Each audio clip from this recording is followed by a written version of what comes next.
This is number 2, which is the back. And this is number 3, which is the middle piece in the cap. So what I did, I just showed you, you got to connect 1 and 2 together. So this would be the sides.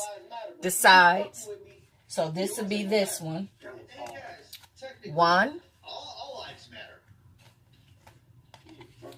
Number 1 and number 2, you're going to connect 1 and 2 together.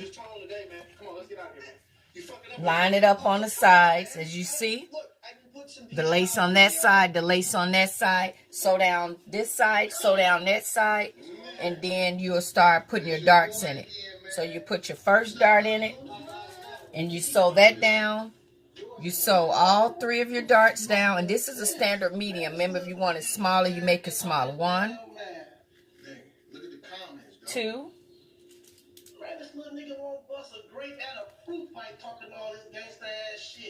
And then the third dart over here.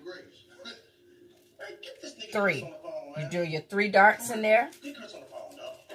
And it's already designed. My pattern is already designed where you're going to have lace in the front and lace in the back. This is a standard medium.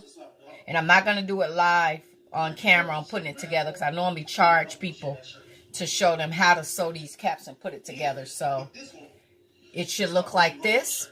And then you cut out your mash, which would be different from the lace, which is this piece right here. You lay this piece up there and you sew that in, and then that would be your standard medium cap. So when you put this on your standard medium, you should be good. But yeah, and then if you want it to be a small, cut 1 inch off so you can make individual patterns. I put it on some nice sturdy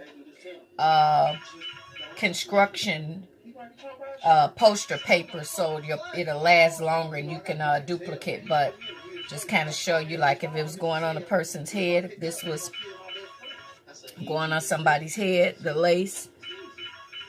And you see how you have